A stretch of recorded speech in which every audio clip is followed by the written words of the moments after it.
특별 새벽기도에 나오신 모든 분들 주님의 이름으로 환영하고 축복합니다.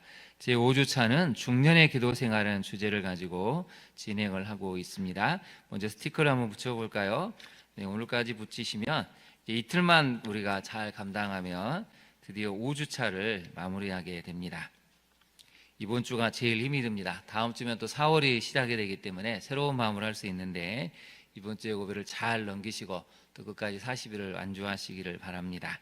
우리 구호를 한번 외치고 오늘 말씀으로 들어가 보도록 하겠습니다. 오른손을 쥐시고 큰 소리로 한번 제가 선창하면 따라해 보실까요? 변합시다. 변합니다.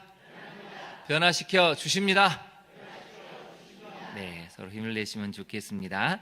오늘은 23쪽입니다. 너무나 유명한 다윗의 회개 기도입니다. 제목은 다윗의 회개라는 제목을 가지고 오늘 살펴보도록 하겠습니다. 사람들은 중년이 되면 대체로 여유가 생기고 안정된 삶을 영위합니다. 무수한 삶의 풍파를 헤치고 치열하게 살아왔기 때문에 삶을 여유 있게 대하고 느긋하게 바라볼 수 있는 힘도 생깁니다.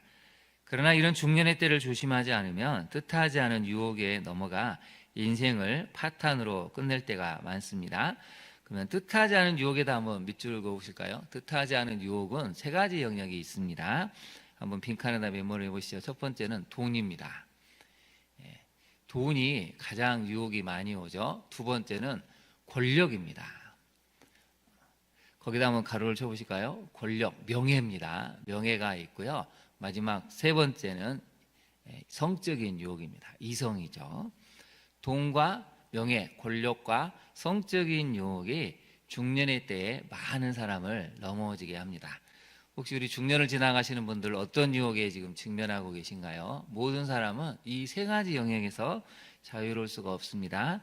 작년에도 우리 교회에서 큰 교회에 존경받는 분이 마지막에 넘어져서 많은 사람들의 마음에 실망을 주고 낙담을 시켰죠. 이 중년의 때에 마지막 순간에 넘어져 버리면 그동안 쌓았던 것들이 다 허물어지는 안타까움을 보게 됩니다. 그럼 다윗은 어땠을까요? 다윗도 중년에 성에 대한 유혹을 참지 못하고 죄를 저질러 이스라엘 역사에 큰 오점을 남기고 말았습니다. 그 이후에 다윗이 자신의 죄를 뉘우치면서 드린 회개 기도는 성도들이 모두 기억하고 교훈 삼아야 할 기도입니다. 그럼 어떻게 해야 중년의 때를 은혜롭게 지낼 수 있을까요? 시험에 들지 않고 어떻게 하면 은혜롭게 지낼 수 있습니까? 오늘은 세 가지 영역을 살펴보려고 합니다. 우리 첫 번째를 같이 한번 읽어보겠습니다. 첫째, 영적 긴장감이 살아. 거기다 네모를 쳐보시죠. 영적 긴장감. 여러분, 적당한 긴장감은 나쁜 게 아닙니다. 시합에 들어가는 선수나 또 운동선수들, 또 시험을 앞둔 선수들이 친구들이, 우리 중고등학생들이 긴장감이 사라지면 좀 뭔가 느슨해져서 실수를 많이 하게 되죠. 적절한 긴장감이 필요한데 신앙생활도 마찬가지입니다. 영적인 긴장감이 사라지면 문제가 생깁니다. 이스라엘 군인들은 나빠성을 점령하기 위해 성을 에워싸고 치열하게 전투를 치르고 있었습니다. 그때 다윗은 궁에서 낮잠을 자고 일어나 거닐다 목욕하는 여인을 보고 충동에 휩싸여 죄를 저지르게 됩니다. 거기다 밑줄을 그어보실까요? 충동에 휩싸였다. 낮잠을 자고 일어날 때가 가장 느슨해지고 뭐든지 먹고 싶고 마시고 싶고 눈에 보이는 것을 추구하는 때인데 이때 충동이 일어나 버렸다는 것입니다. 사울 왕을 피해 도망하던 시절에는 볼 수 없었던 영적 긴장이 풀어진 모습을 보여줍니다. 영적 긴장감이 사라지면 그 자리에 나태함과 게으른 본성을 자극하는 유혹이 들어와 내면을 채우고 죄를 범하게 만듭니다. 그 문장을 다시 한번 읽어볼까요? 영적 긴장감이 사라지면 그 자리에 나태함과 게으른 본성을 자극하는 유혹이 들어와 내면을 채우고 죄를 범하게 만듭니다. 적용을 한번 해볼까요? 최근 영적 긴장감을 느슨하게 하는 환경이 있습니까? 알아차리고 있습니까? 여러분이 뭔가 둔감해지고 이 정도는 둘째에도 나오지만 괜찮지 않을까 하면 이미 영적 긴장감이 상당히 풀어지고 느슨해진 상태입니다. 그때 우리를 유혹하는 세 가지 유혹이 찾아오면 거의 대부분이 넘어지게 된다는 것이죠. 두 번째 메시지를 살펴볼까요? 같이 읽어보겠습니다. 이 정도는 괜찮겠지라는 마음을 경계해야 합니다. 찬란한 젊은 시절에 죽을 고비와 고난을 겪은 다윗의 입장에서는 왕이 되고 태평성대를 누리는 삶이 정말 꿈만 같았을 것입니다. 하나님께서 목동이었던 다윗을 부르시고 왕이 되게 하신 은혜를 기억했다면 다윗은 신실한 마음으로 평생 하나님을 기쁘시게 하는 삶을 살아야 했습니다. 그러나 밧세바를 범할 때 그의 마음은 이 정도는 괜찮겠지라는 제왕적인 모습을 드러냅니다.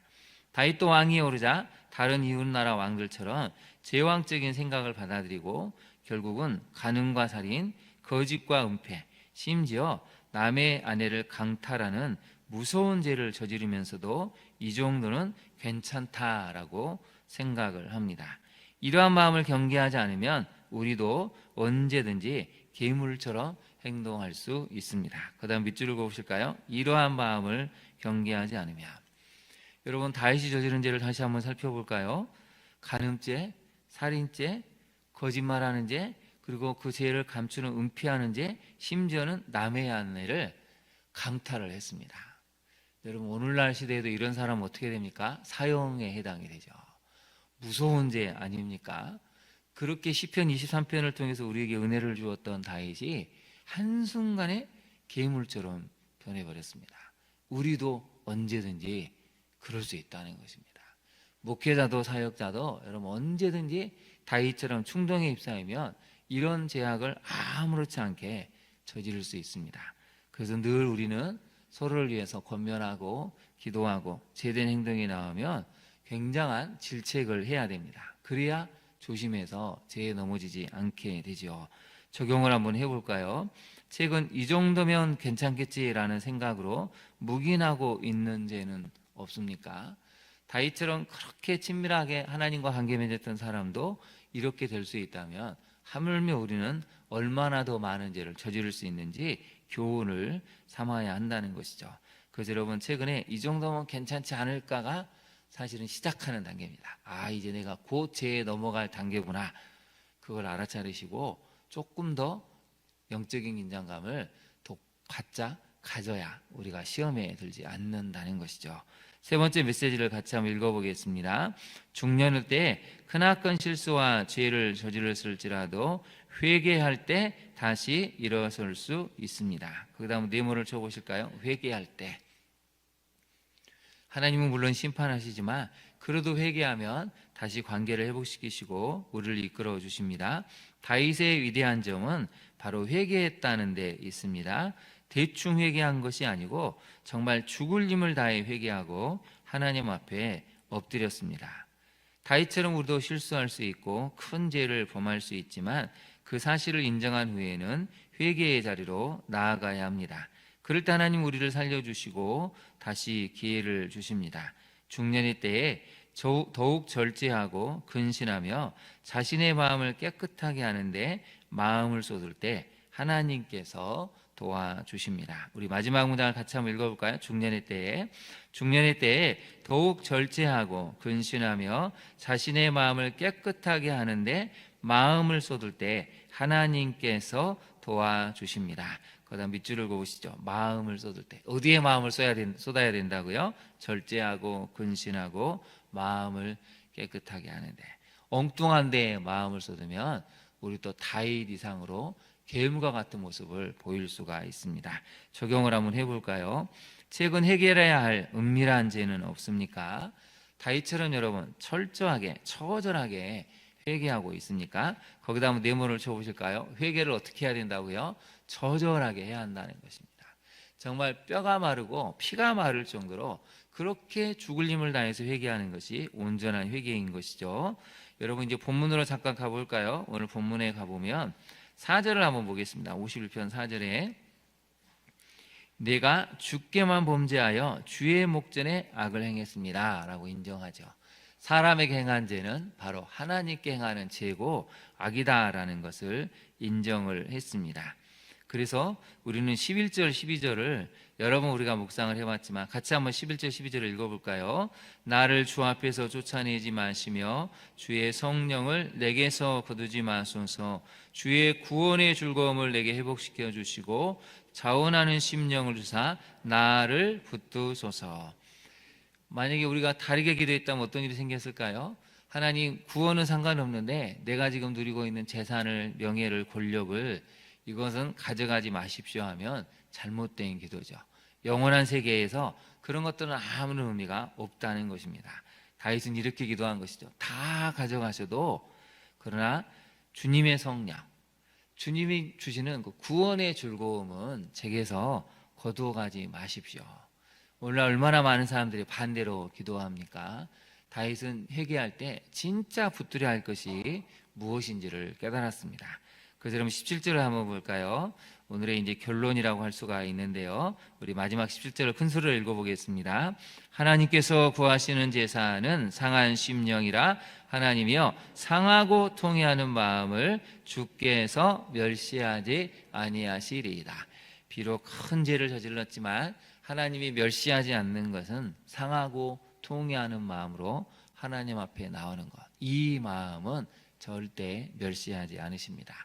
여러분, 이 나라를 위해서 또 우리와 우리 자녀를 위해서 지금은 상하고 통회하는 마음을 가지고 기도해야 할 때입니다. 실수하고 또 실패를 했다면, 나의 죄악으로 인해서 고통을 겪는 많은 이들이 있다면 오늘의 본문을 기억하시고 다시 한번 하나님께 나아가시면 하나님 회복시켜 주십니다. 중년의 때가 우리에게 있습니다. 지나가고 있습니다. 어떻게 보내고 계십니까? 다윗처럼 실수하지 않고 죄를 저지르지 않고 은혜롭게 마무리할 수 있도록 오늘 또 깨어서 기도하고 근신하고 마음을 깨끗하게 하는데 더 힘을 써서 이 중년의 때가 은혜로 충만해지는 우리 모든 성도님들 되시기를 진심으로 축원합니다. 우리 함께 기도하도록 하겠습니다. 하나님, 많은 이들이 중년의 때를 지납니다.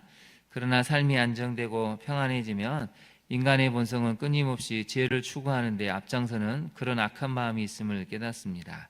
그렇게 신실한 다윗도 한순간에 무너져서 상상할 수 없는 끔찍한 죄를 저지름도 살펴보았습니다. 그렇게 하나님과 깊은 친밀한 교제를 누렸던 다윗도 이렇게 될 수 있다면 우리는 그보다 더한 악을 행할 수 있음을 깨닫고 늘 깨어 근신하며 영적인 긴장감을 유지하게 하옵소서. 이 정도는 괜찮겠지라는 이런 느슨한 마음을 경계하게 하옵소서. 혹시 우리가 실수하고 죄를 저질렀을지라도 다윗처럼 처절하게 회개하며 다시 한번 구원의 즐거움을 회복시켜 주시는 그 하나님 앞에 나아갈 수 있는 상하고 통회하는 마음을 우리가 놓지 않게 하여 주옵소서. 그래서 우리가 중년 시절을 은혜롭게 마무리해 우리 자녀들과 오고 오는 모든 세대에 진정한 신앙의 본이 될 수 있도록 우리의 남은 나날을 주님 은혜로 충만케 하시고 은총으로 채워 주시옵소서. 그렇게 하실 주님을 찬양하며 예수님 이름으로 기도합니다. 아멘. 하늘에 계신 우리 아버지, 아버지의 이름을 거룩하게 하시며 아버지의 나라가 오게 하시며 아버지의 뜻이 하늘에서와 같이 땅에서도 이루어지게 하소서. 오늘 우리에게 일용할 양식을 주시고 우리가 우리에게 잘못한 사람을 용서하여 준 것 같이 우리 죄를 용서하여 주시고 우리를 시험에 빠지지 않게 하시고 악에서 구하소서. 나라와 권능과 영광이 영원히 아버지의 것입니다. 아멘. 이 시간 함께 기도하겠습니다. 하나님, 중년의 때를 은혜롭게 보낼 수 있도록 우리가 늘 영적인 긴장감을 늦추지 않게 하옵소서. 이 정도면 괜찮겠지라는 그런 느슨한 마음을 경계할 수 있도록, 또 나의 실수 때문에 아픔이 있고 상처가 있다면 다시 한번 처절하게 회개해서 하나님의 구원의 은혜를 회복해 갈 수 우리 모두가 될 수 있도록 기도해야 되겠습니다. 여러분, 상하고 통회하는 심령으로 지금 이 나라와 우리 자녀를 위해서 기도해야 될 때입니다. 주님, 정말 우리의 간절한 기도를 들어주시고 속히 이 나라가 안정될 수 있도록, 그리고 강풍이 찾아들지 않아서 계속해서 지금 불이 확산되고 있습니다. 지리산 국립공원에까지 지금 불길이 접근하고 있다고 하는데요. 많은 사람들이 삶의 터전을 잃고 있습니다. 기후재앙이 여러분 이렇게 무서운 것입니다. 우리 다음 세대가 살아갈 환경을 위해서 여러분이 새벽에 특별히 기도해 주시고 산불이 속히 진화되어서 삶의 터전을 잃은 이들이 온전한 삶의 자리로 돌아갈 수 있도록 우리 시간 주님의 이름을 3번 부른 다음에 간절히 기도하도록 하겠습니다.